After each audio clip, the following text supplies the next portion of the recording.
On continue le cours concernant la première partie. Consommation de la matière organique et fluide de l'énergie. Toujours concernant le premier chapitre, on va voir la problématique numéro 2. Introduction. Pour fonctionner, les cellules animales et végétales ont besoin d'énergie. Cette énergie leur est apportée par des nutriments. On sait que la respiration et la fermentation sont les deux voies métaboliques de dégradation de ces nutriments organiques.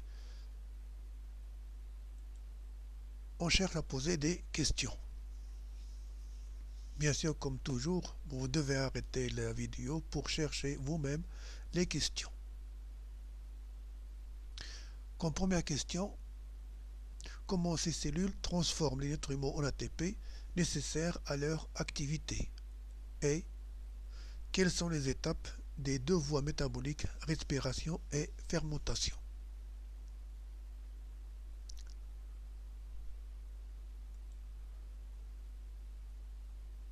Donc, notre deuxième situation problème, quelles sont les étapes de ces voies métaboliques?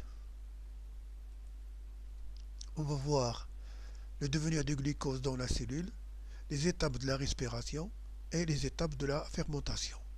Cette dernière partie, on va la voir dans la prochaine vidéo. On va commencer par le devenir du glucose dans la cellule.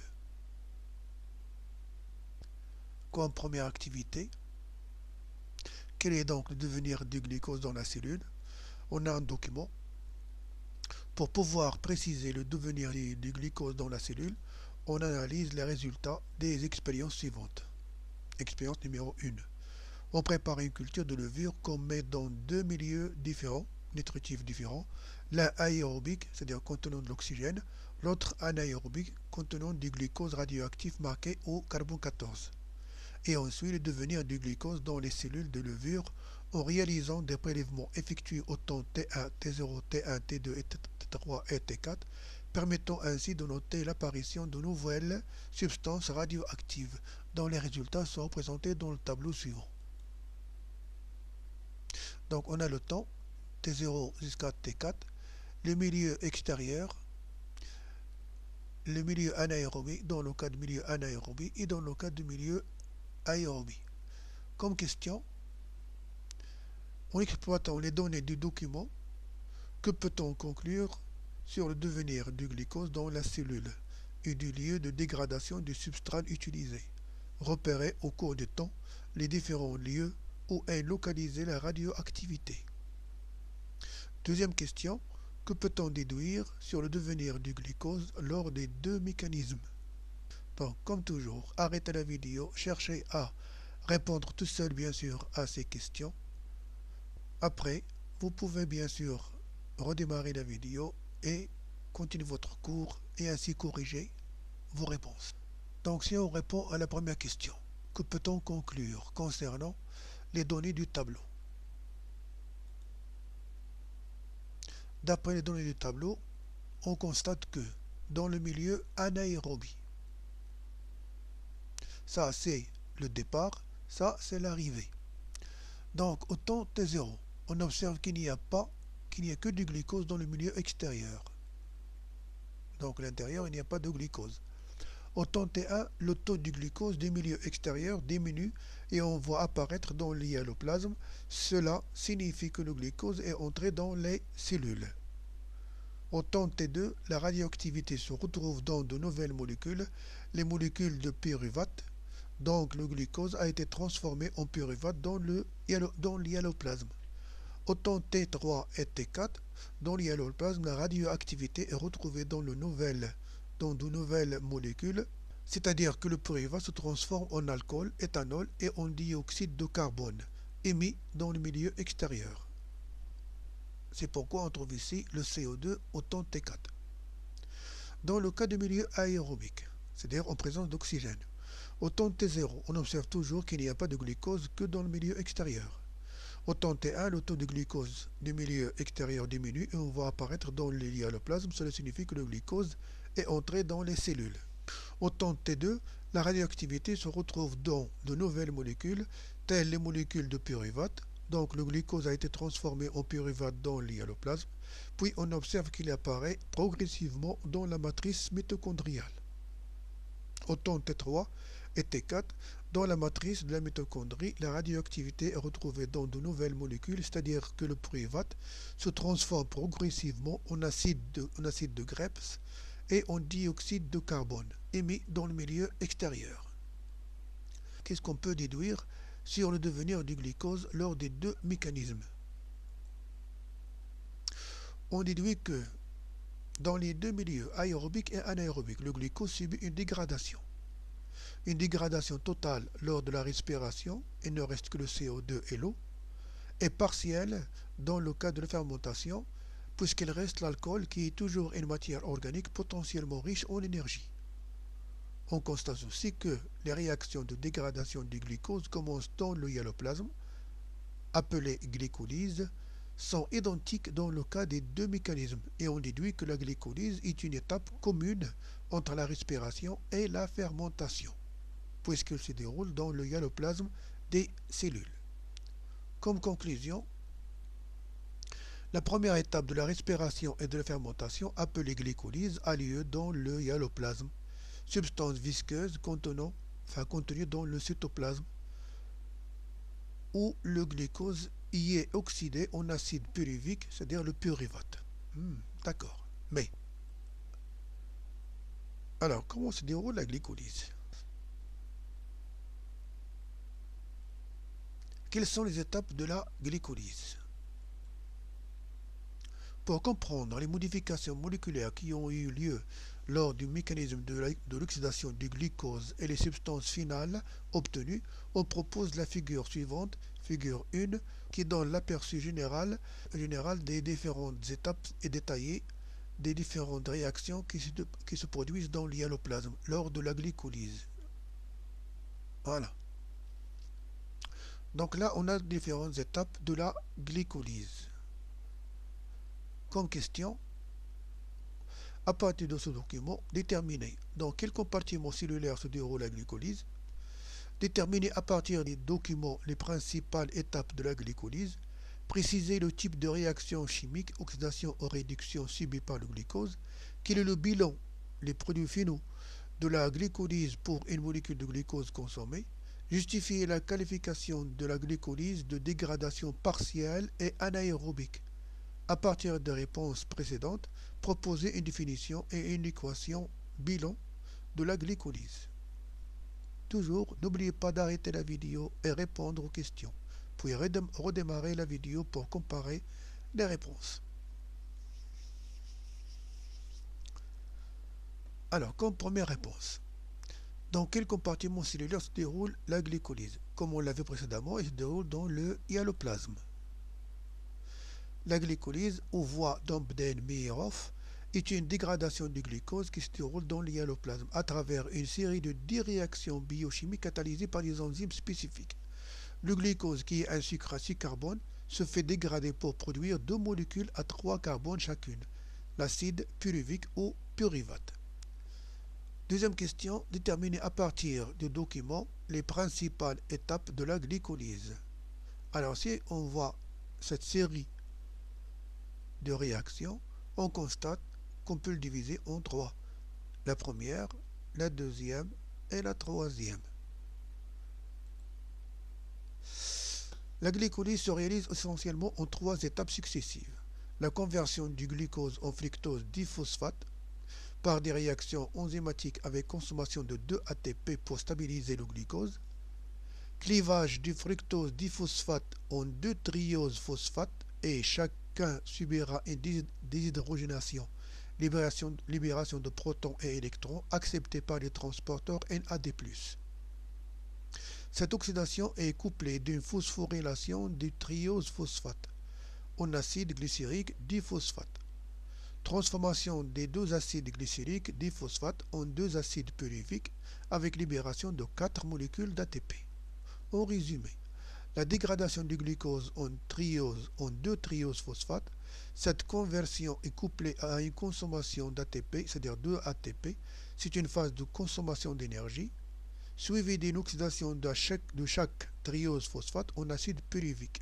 Cette oxydation correspond à une déshydrogénation en présence d'un transporteur oxydé NAD+, et régénération de 4 molécules d'ATP, c'est une phase de libération d'énergie. 3. Préciser le type de réaction. D'après ces données, on peut dire que la glycolyse, c'est-à-dire le glucose se dégrade en deux acides pyruviques en perdant des protons, donc le glucose subit une oxydation. Quel est le bilan final? Pour une molécule de glucose consommée, les produits nets de la glycolyse sont 2 molécules de pyruvate, c'est-à-dire une molécule de 3 carbone, 2 molécules d'ATP et 2 molécules de transporteur réduit plus NADH+. Justifier la qualification de la glycolyse de dégradation partielle. La transformation de glucose en pyruvate ne nécessite pas la présence de d'oxygène, c'est pourquoi la glycolyse est un phénomène anaérobie qui permet à une cellule d'extraire de l'énergie directement du glucose, de ATP. Donc, il se produit lors de la respiration cellulaire et la fermentation. La glycolyse, bien que peu rentable, est d'une importance fondamentale en biologie. Proposer une définition et une équation. Alors, comme définition, la glycolyse est une suite de réactions qui dégradent une molécule de glucose en 2 molécules d'acide pyruvique dans l'hyaloplasme de la cellule. C'est une étape commune à la respiration et à la fermentation. Ou la glycolyse, qui est une oxydation partielle du glucose par déshydrogénation en acide pyruvique, est couplée à la réduction de 2 molécules d'ADP plus PI en 2 ATP et de 2 molécules transporteurs d'hydrogène notées RR en R'(H2). Et pour le bilan de l'équation, comme conclusion, la fermentation et respiration débutent par la glycolyse, oxydation partielle du glucose dans le cytoplasme des cellules. La glycose est une voie métabolique permettant la formation de 2 ATP, 2 coenzymes réduits de NADH+, et 2 acides pyruviques par une chaîne de réaction partant du glucose. Pour mieux comprendre, on va voir ici les différentes étapes de la glycolyse. Donc, glycolyse, on commence molécule de glucose à 6 carbones. Elle va donner une molécule de glucose phosphate, 6 phosphates, une molécule de glucose 6 phosphate en consommant une ATP. Puis, fructose 1,6 phosphate, c'est-à-dire 10 phosphates en consommant un autre ATP, voilà les 2 phosphates et les 6 carbones du glucose. Cette dernière va se diviser en 2 pour donner 2 phosphoglycérylaldéhydes. Ces derniers vont donner 2,1,3-diphosphoglycéraldéhydes, glycérate, en utilisant 2 NAD2PI pour donner 2 NADH2.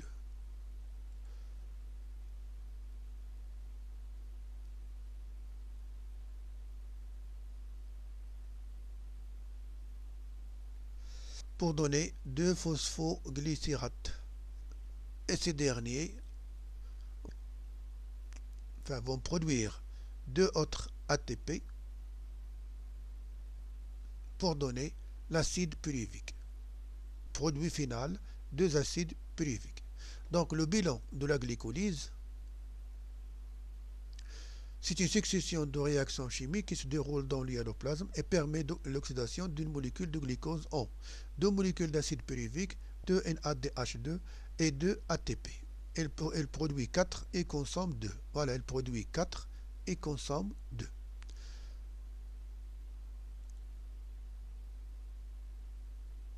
Alors, quel est le devenir de l'acide pyruvique obtenu à partir de la glycolyse? La dégradation des métabolites amorcés dans le cytoplasme se poursuit dans la mitochondrie. Dans la matrice, pour mieux comprendre le devenir de l'acide pyruvique, la figure 1 présente les différentes réactions qui ont eu lieu dans la matrice de la mitochondrie. Comme question, décrivez l'ensemble des réactions chimiques que subit l'acide pyruvique dans la matrice mitochondriale. Donnez l'équation bilan le cycle de Krebs. Combien faut-il de cellules de Krebs pour dégrader une molécule de glucose? Quels sont les produits résultants?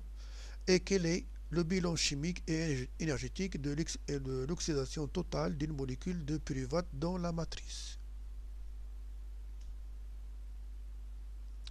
Pour mieux répondre, on va décrire ce document. On constate qu'il y a une série de réactions sous forme d'un cercle. C'est pourquoi on parle de cycle. Cycle de Krebs ou cycle de l'acide citrique. Le devenir d'acide pyruvique, il va subir une succession de dégradations, comme vous voyez, pour libérer les NADH2 et molécules d'ATP et des CO2. Donc elle va être dégradée. Dans la matrice de la mitochondrie et en présence de l'oxygène, l'acide pyruvique subit de nombreuses réactions appelées des oxydations respiratoires, entraînant la dégradation complète de l'acide pyruvique qu'on peut résumer en deux étapes. Première étape, formation des CoA, coenzyme A, se déroule dans la matrice mitochondriale. Voilà, donc les pyruvates va donner l'acétyl-CoA. En présence des enzymes dans la matrice déshydrogénase et décarboxylase, l'acide pyruvique subit des décarboxylations oxydatives accompagnées de la libération de CO2, enlèvement de CO2, et une déshydrogénation, c'est-à-dire enlèvement de protons, permettant la formation de NADH+, qui se fixe sur un composé appelé coenzyme A pour donner l'acétylcoenzyme A. Donc, obtention de l'acétyl-CoA à partir de l'acide pyruvique suivant la réaction suivante. L'acide pyruvique, le coenzyme et le transporteur de protons pour donner l'acétylcoenzyme A avec libération de CO2 et libération de NADH2, c'est-à-dire NADH2 réduit. Deuxième étape, cycle de Krebs ou cycle de l'acide citrique, se déroule dans la matrice des mitochondries. L'acétyl-CoA s'engage dans le cycle de Krebs qui est une série de décarboxylations oxydatives et d'oxydation. L'acétyl-CoA se fixe sur un corps en C4, donc l'acétyl-CoA va se fixer avec l'oxaloacide pour donner l'acide citrique. C2, 2 carbones, et là 4 carbones pour donner une molécule à 6 carbones. Pour donner un composé de 6 carbones, l'acide citrique. Ce dernier subit un ensemble de réactions de décarboxylation et de déshydrogénation catalysées par des enzymes déshydrogénase et décarboxylase, constituant le cycle de Krebs, pour donner de nouveau une molécule de l'acide oxaloacétique C4 pour que le cycle de Krebs recommence. Le substrat est totalement oxydé en dioxyde de carbone, CO2. Ces réactions biochimiques libèrent une importante quantité d'énergie qui est convertie en énergie emmagasinée dans l'ATP, la NADH2 et la FADH2. Donc, comme vous le constatez, la dégradation de l'acide pyruvique va être entamée par l'association de l'acétyl-CoA avec l'oxaloacétique pour donner l'acide citrique. Ce dernier va se dégrader successivement en libérant 3 molécules de CO2, 1, 2 et 3 molécules de CO2, en libérant NADH2 réduit 1, 2, 3 et 4, et libérant bien sûr FADH2, une seule molécule, puis une molécule d'ATP. Donner l'équation bilan de cycle de Krebs. Alors, l'équation du cycle de Krebs, l'acétyl-CoA, 3 NAD+, et 1 FAD, ADP plus PI, plus 3 molécules d'eau. Pour donner 2 CO2, le cycle de Krebs, on parle de cycle de Krebs. D'accord? Donc 2 CO2, 3 NADH2, un seul FADH2, une ATP et la libération de CoA qui va recommencer le cycle de nouveau. Combien faut-il de cycles? Donc pour la dégradation d'une molécule d'acide pyruvique se déroule en cycle de Krebs. Et puisque la glycolyse donne 2 acides pyruviques, donc pour la dégradation totale d'une molécule de glucose, il faut 2 cycles de Krebs. Il y a donc 2 tours de cycle de Krebs pour chaque molécule de glucose oxydée. Donc ce qu'on a trouvé ici, on doit le dédoubler. Quel est le bilan chimique énergétique? Donc le bilan chimique énergétique, la réaction totale de la dégradation d'un acide pyruvique dans la matrice de la mitochondrie étant CH3COCOH plus... Bon, vous continuez vous-même. Donc pour une molécule d'acide pyruvique consommée, il y a eu production de 4 NADH2, enfin NADH2, un seul FADH2, une molécule d'ATP et 3 molécules de CO2. Le CO2 va être libéré lors de la respiration. La molécule d'ATP va être utilisée alors qu'il sera le devenir de ces transporteurs de protons, les NADH2 et les FADH2. Donc, pour la dégradation totale d'une molécule de glucose, il faut 2 cycles de Krebs, ce qui donnera 6 CO2, 2 ATP, 2 FADH2 et 8 NADH2.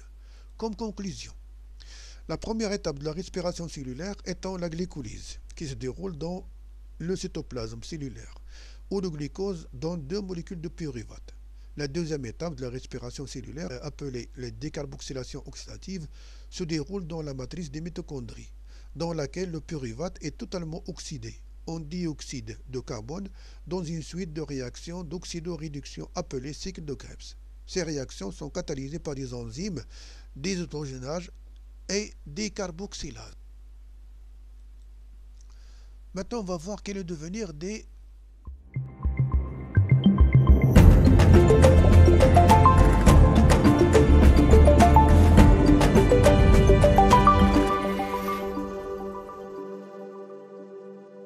transporteurs réduits NADH2, FADH2. On sait maintenant que la glycolyse qui a eu lieu au niveau du cytoplasme et que l'oxydation de l'acide pyruvique qui a eu lieu au niveau de la matrice mitochondriale aboutit à la formation des transporteurs d'électrons sous leur forme réduite FADH2 et NADH2 et qui doivent être réoxydés pour la continuité de la respiration avec production d'ATP. Dans les systèmes biologiques, les réactions d'oxydoréduction impliquent le plus souvent des échanges de protons et d'électrons et qu'un couple redox est associé à un potentiel d'oxydoréduction mesuré en volts. La connaissance du potentiel d'oxydoréduction des couples redox impliqués dans une réaction d'oxydoréduction permet de prévoir si le transfert d'électrons se fera spontanément ou nécessite un apport d'énergie. La mesure du potentiel redox de ces transporteurs d'électrons localisés au niveau des mitochondries a donné les résultats représentés par la figure A. Donc au niveau de la membrane interne de la mitochondrie, on trouve des enzymes ou des protéines membranaires qui ont bien sûr un rôle important dans le transfert des protons et électrons. Voilà, donc la matrice, on a l'oxygène et NADH2 libéré par le cycle de Krebs, ou FADH2 bien sûr, et là au niveau de la membrane interne de la mitochondrie, on a les différentes protéines transporteurs de protons et d'électrons. Et là c'est leur potentiel redox. Placer le transporteur d'électrons représenté par la figure A dans leur place dans la figure B. Montrer que par des flèches le sens du flux spontané des électrons, sachant que le transfert d'électrons s'effectue spontanément que dans le sens des potentiels redox croissants. Quel est le donneur et l'accepteur des électrons dans cette chaîne de réaction redox? Proposer une définition de la chaîne respiratoire.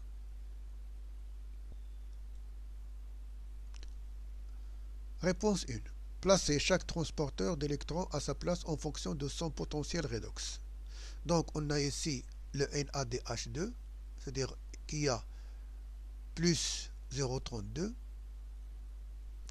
Et en dernier, on a l'oxygène. Et en plus, on a l'oxygène. Donc on passe du faible au fort.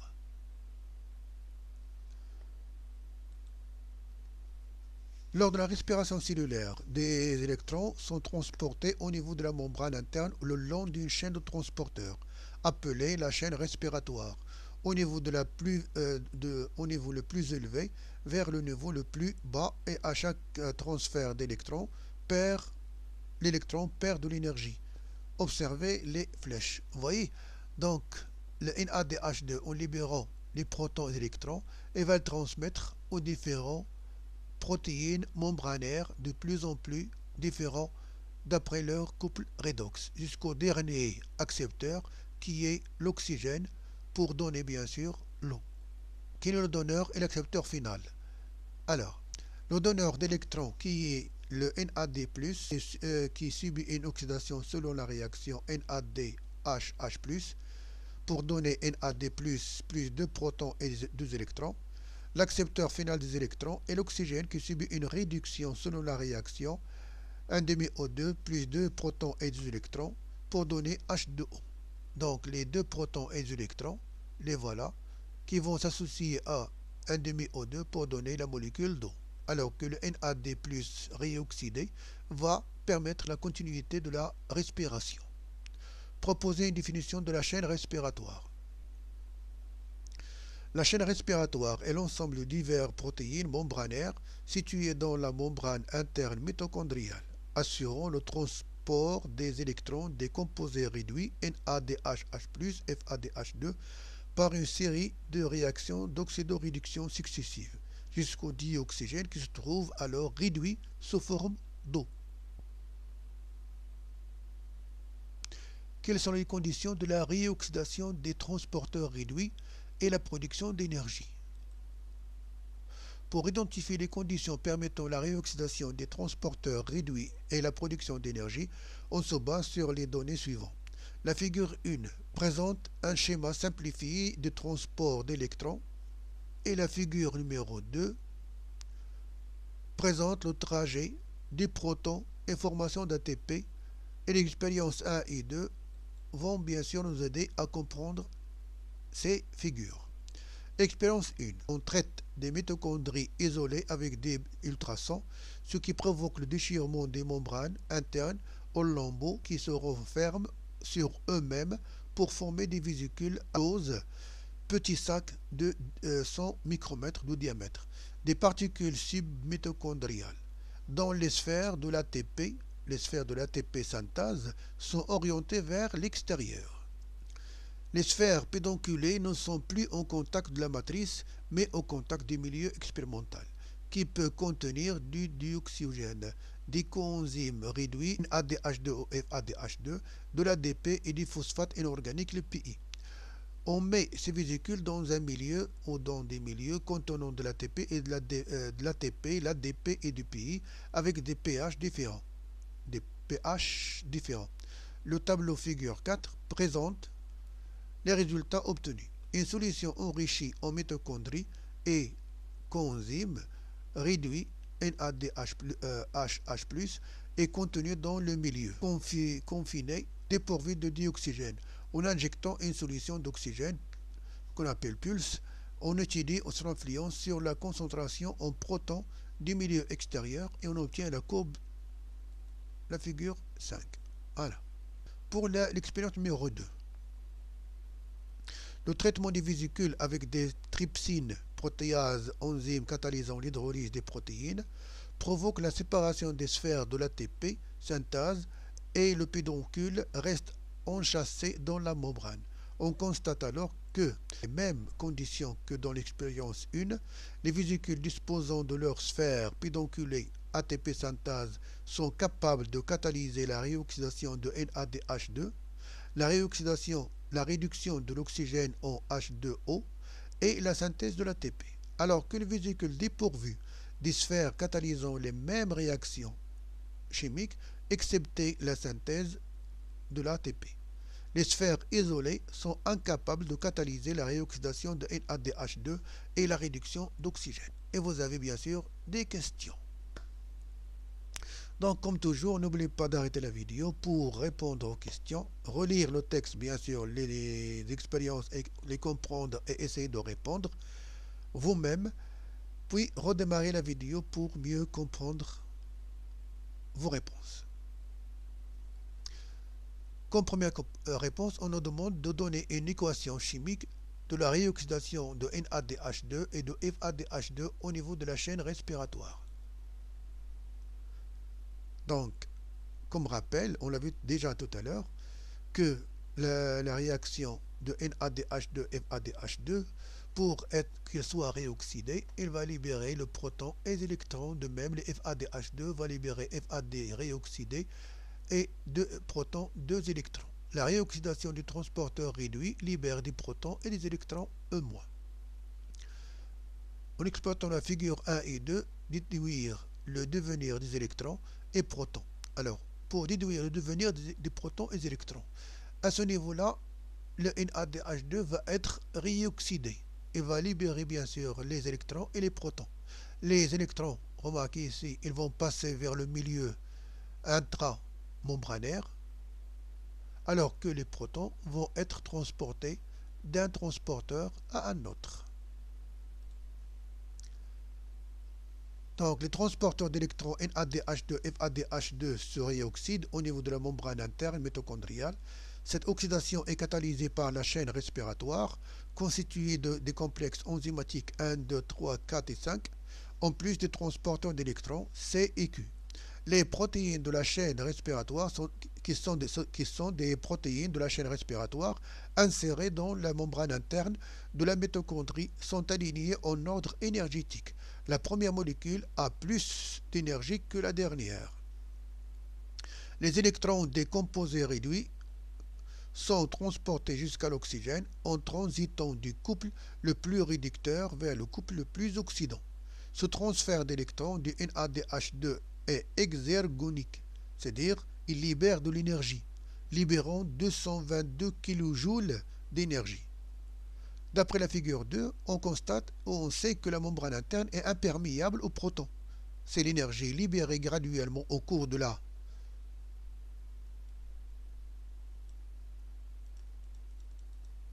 libérée graduellement au cours de la chaîne de transport d'électrons qui est exploitée pour pomper les protons de la matrice vers l'espace intermembranaire. Transport actif. Ainsi se crée une inégalité de concentration en protons entre l'espace intermembranaire et la matrice, et on parle d'un gradient de protons. Électrochimique qui est une différence de concentration et de charge électrique, est une sorte d'énergie potentielle. Cette énergie du gradient est exploitée lors du retour des protons vers la matrice, traversant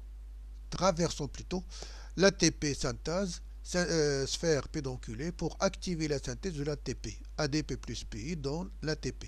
Et on parle de la phosphorylation de l'ADP. Puisque la phosphorylation de l'ADP est couplée à la réoxydation des transporteurs d'électrons, on parle de phosphorylation oxydative ou oxydation phosphorylante. La réoxydation d'une molécule de NADH2 donne l'énergie nécessaire à la synthèse de 3 molécules d'ATP, alors que FADH2, on a seulement synthèse de 2 ADP. Donc si on explique tout ça, lors de la réoxydation de NADH2 ou FADH2, il va libérer les protons qui vont passer bien sûr vers l'espace intermembranaire, alors que les électrons vont passer d'un transport à un autre, en libérant de l'énergie qui permet le transfert ou le transport actif des protons de la matrice vers l'espace intermembranaire. Comme ça, la partie, c'est-à-dire la concentration en protons, va augmenter. Pour qu'il y ait équilibre, les protons vont repasser, puisque la membrane elle est imperméable, ils vont repasser par l'ATP synthase. Lors de ce transfert, de ce passage, il va y avoir libération d'énergie qui va être stockée dans l'ADP plus PI pour donner de l'ATP. En expliquant les résultats des deux expériences, déterminer les conditions permettant la synthèse de l'ATP. D'après les résultats de l'expérience 1, on constate que avant l'injection d'oxygène, on observe que la concentration en H+ du milieu extérieur est nulle, et juste après l'injection, vous voyez, elle est nulle, et juste après l'injection d'oxygène, on constate une augmentation rapide, suivie d'une diminution qui est lente de la concentration en H+ pour retrouver son état initial, ce qui traduit l'absorption des protons par les mitochondries. Donc la présence d'oxygène induit un échange de protons entre les mitochondries et son milieu. Quand la respiration est activée par la présence des dioxygènes, il y a oxydation du transporteur réduit et les protons sont d'abord transférés de la matrice vers l'espace intermembranaire, le milieu d'incubation, ce qui explique la forte augmentation de la concentration en H+. Et dans un second temps, ils se retournent dans la matrice, ce qui explique la diminution de la concentration en H+. D'après ces résultats du tableau figure numéro 4, on constate que si le pH à l'intérieur des vésicules est inférieur au pH extérieur, la phosphorylation de l'ADP donne de l'ATP. Si le pHI, c'est-à-dire intérieur, est égal au pHE, il n'y a pas de synthèse d'ATP, ce qui montre que l'ATP n'est synthétisé que si le pH intravésiculaire, le pHI, est inférieur au pH du milieu extérieur. Or, le pH dépend de la concentration de protons du milieu. Plus la concentration de protons est faible, plus le pH est élevé. Dans notre cas de l'expérience, la concentration H plus I supérieure à H plus E. Il y aura donc une tendance des protons à sortir des vésicules. Les résultats de la deuxième expérience montrent que la synthèse d'ATP demande la présence des sphères pédonculées, l'ATP synthèse complet, c'est-à-dire indemne. Donc, les conditions permettant la synthèse de l'ATP, la présence d'ADP plus PI, un pH extravésiculaire plus important que le pH de l'intérieur des vésicules, pHI inférieur à pHE, dans le cas naturel, ce sera l'inverse, c'est-à-dire le pHE inférieur au pHI. La présence des sphères pédonculées complètes et de l'oxygène. Comme conclusion, dans les conditions cellulaires, les sphères pédonculées de la membrane interne des mitochondries catalysent la synthèse d'ATP dans la matrice. L'énergie nécessaire à cette synthèse vient d'un flux de protons présent en concentration plus importante dans l'espace intermembranaire que dans la matrice gradient de H+, en passant par les sphères pédonculées, regagnant bien sûr la matrice. Quel est donc le devenir des protons et électrons, chaîne respiratoire et phosphorylation oxydative? Les crêtes de la membrane interne mitochondriale se caractérisent par la succession des transporteurs d'électrons et la présence des sphères pédonculées qui sont l'ATP.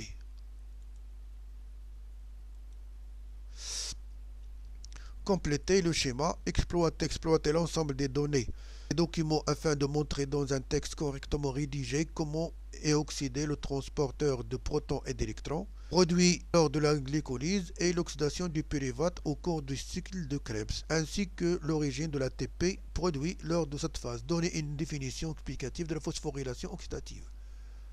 Donc si on commence par la première question, compléter le schéma.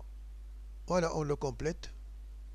Donc, la réoxydation de NADH2 va libérer du proton pour passer vers intramembranaire, alors que les protons et les électrons vont être transportés d'un transporteur à un autre. D'après le document, on a constaté que lors de la réoxydation du transporteur réduit se crée un flux d'électrons à partir du premier donneur NAD+, NADH+, au dernier accepteur qui sont les électrons, d'électrons qui sont l'oxygène bien sûr. L'ensemble de ces transporteurs d'électrons constitue ce qu'on appelle la chaîne respiratoire, qui consiste en un transport d'hydrogène, protons et électrons. Donc les transporteurs réduits NADH2 et FADH2 subissent une oxydation par les complexes protéiques situés au niveau de la membrane interne.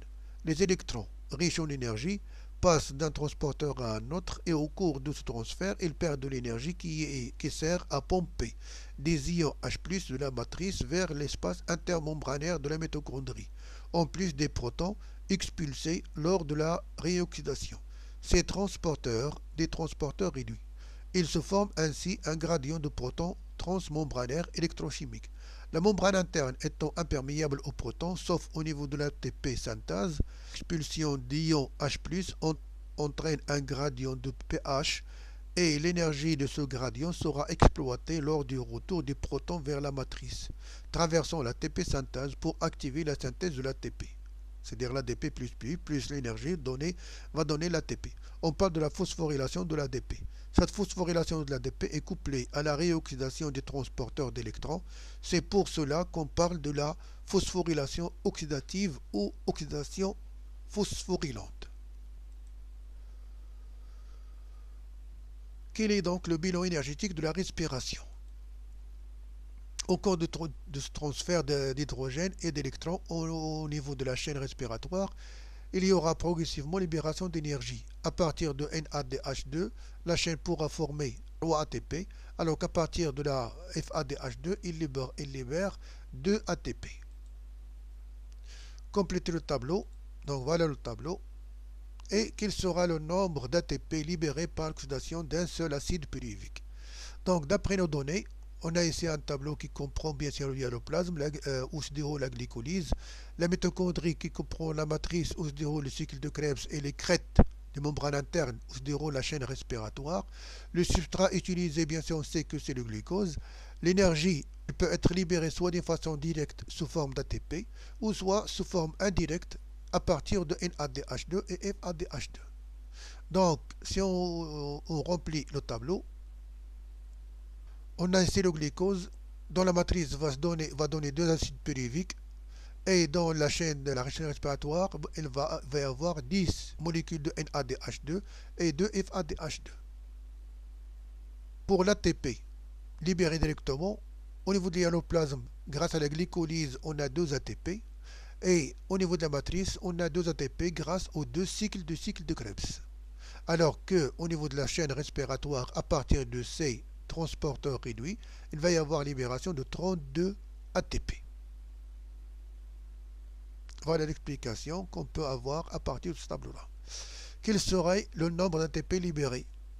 Alors, dans la mitochondrie, chaque molécule d'acide pyruvique donnera 3 CO2, 4 NADH2, 1 FADH2 et 1 GTP, c'est-à-dire 1 ATP. Le bilan énergétique de dégradation d'une seule molécule d'acide pyruvique dans la mitochondrie est donc 4 x 3, c'est-à-dire 4 NADH2 fois 3 ATP, 1 FADH2 fois 2 ATP et l'ATP qui va être libéré directement. On va avoir 15 ATP. A noter qu'aucun résidu organique ne résulte du cycle de Krebs. Et c'est pour cette raison qu'on qualifie la respiration de dégradation complète du substrat, c'est-à-dire le glucose.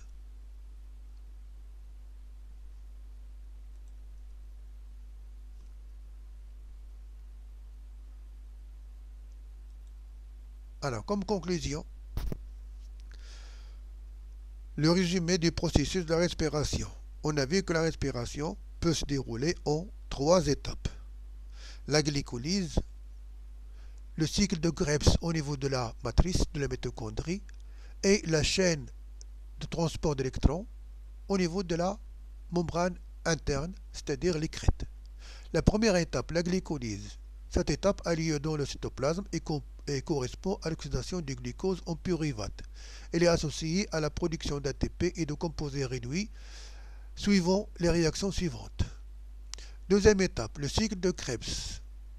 Cette étape correspond à la dégradation du pyruvate et a lieu dans la matrice mitochondriale. Donc il va libérer bien sûr un ATP, les transporteurs réduits sous forme de NADH2 et FADH2. La troisième étape, oxydation de la chaîne respiratoire. Cette dernière étape se déroule dans les crêtes de la membrane interne des mitochondries. Les composés réduits formés au cours de ces étapes précédentes sont oxydés par le dioxygène, accepteur final des électrons et protons dans la chaîne d'oxydoréduction. Ces oxydations sont couplées à une production importante d'ATP. Donc voilà les différentes réactions. En anaérobiose, présence d'oxygène dans le milieu, à l'issue des différentes étapes, la respiration cellulaire ou mitochondriale permet l'oxydation complète du pyruvate en molécules minérales H2O et CO2 dans la mitochondrie. Cette oxydation complète du pyruvate est couplée à la synthèse de 36 à 38 molécules d'ATP pour chaque molécule de glucose totalement oxydée, nécessaire aux activités cellulaires. Donc, grâce à la fermentation et la respiration, les cellules sont capables de dégrader les métabolites, surtout le glucose, pour libérer de l'énergie et la convertir en ATP nécessaire aux différents types de leur activité. Pour mieux comprendre, on va faire des exercices. Avant ça, on peut voir les vidéos pour concrétiser notre savoir. Les étapes de la respiration. Au niveau de la cellule, le sang apporte le glucose vers bien sûr les cellules.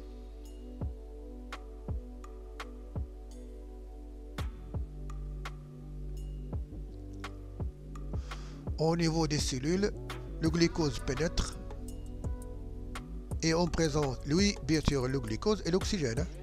La respiration se déroule en 3 étapes. La glycolyse, le cycle de Krebs et la chaîne respiratoire.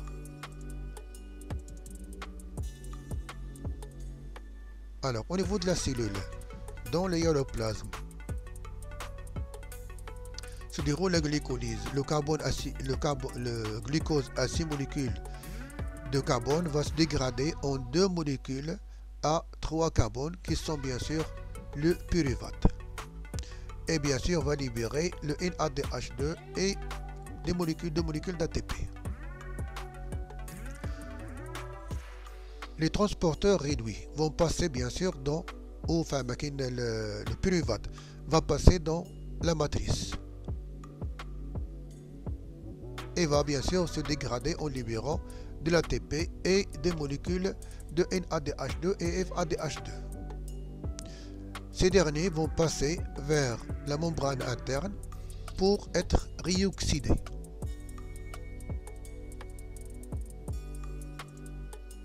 Lors de cette chaîne respiratoire, il va y avoir bien sûr formation, libération de l'énergie et formation d'ATP.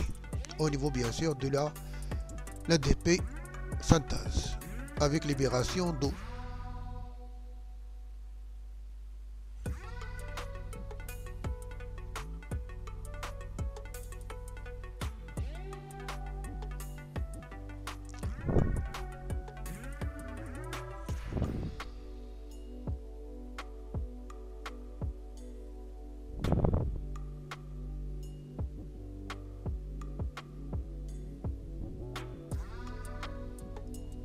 Donc à partir d'une molécule de glucose, on peut avoir 36 molécules d'ATP. Le rôle de la mitochondrie. La mitochondrie est constituée d'une membrane externe, d'une membrane interne, de l'espace intermembranaire et d'une matrice. C'est dans cette dernière qu'ont lieu les réactions du cycle de Krebs, aussi appelé cycle de l'acide citrique. Dans la membrane interne, on trouve des chaînes de transport d'électrons composées de protéines couplées à des groupements prosthétiques, de même que d'un lipide nommé ubiquinone. Les molécules de NADH et de FADH2 se trouvant dans la matrice de la mitochondrie véhiculent des ions hydrogène et des électrons à cette chaîne de transport. Lorsque le NADH s'approche de la chaîne, il cède ses électrons au premier transporteur qui les transfère à l'ubiquinone. Des protons sont alors pompés depuis la matrice vers l'espace intermembranaire. L'ubiquinone transporte les électrons jusqu'au 3e complexe protéinique. En cédant les électrons au cytochrome C, le 3e complexe protéinique fait également passer des protons de la matrice vers l'espace intermembranaire. À son tour, le cytochrome C cède ses électrons au 4e complexe protéinique qui, lui aussi, envoie des protons dans l'espace intermembranaire. Quant au FADH2, il cède ses électrons non pas au premier complexe protéinique, mais plutôt au 2e complexe. Enfin, l'oxygène que nous respirons entre alors en jeu. C'est en effet lui qui viendra prendre les électrons au 4e complexe protéinique pour ensuite s'unir à des protons et former de l'eau. On dit de l'oxygène qu'il est le dernier accepteur d'électrons. Sans oxygène, la chaîne est complètement paralysée et les NADH et FADH2 ne peuvent plus se débarrasser de leurs électrons. Les protons accumulés dans l'espace intermembranaire retournent dans la matrice en passant par un canal. C'est l'ATP synthase. Il s'agit en fait d'une enzyme capable, grâce à la force protomotrice, d'assembler un phosphate inorganique à une molécule d'ADP, créant ainsi une molécule d'ATP. Chaque NADH qui cède ses électrons contribue ainsi à la formation d'environ 3 molécules d'ATP, tandis que le FADH2 pourra former environ 2 molécules d'ATP.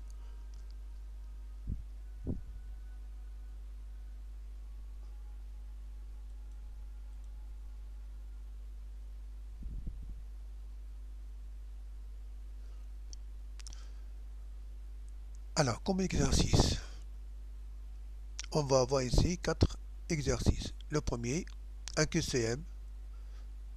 Je vous donne le temps pour lire et répondre à ces questions avant de voir les réponses.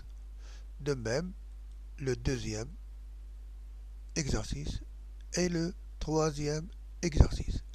Donc, pour le premier, c'est un QCM. Le deuxième, remplir le vide. Le troisième, classer les étapes de la chaîne respiratoire. Donc je vous laisse le temps de lire et de répondre. Et après, on se verra après.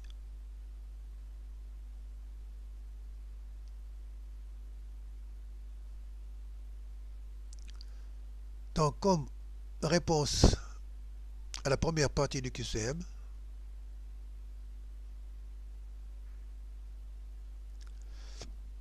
la deuxième partie du QCM, remplir le vide,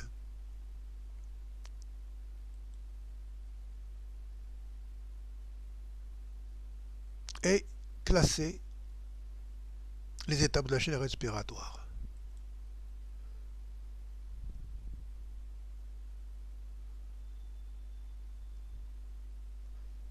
Pour le quatrième exercice, c'est un schéma à compléter. Donc vous connaissez ici la mitochondrie et le hyaloplasme. Et on veut chercher les différentes étapes de la respiration cellulaire. Donc donnez un nom pour chaque case.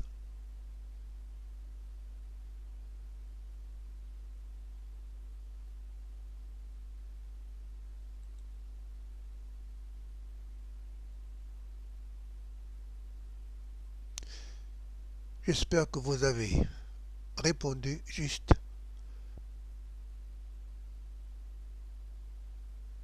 On se verra à la prochaine vidéo concernant les étapes de la fermentation. Bon courage.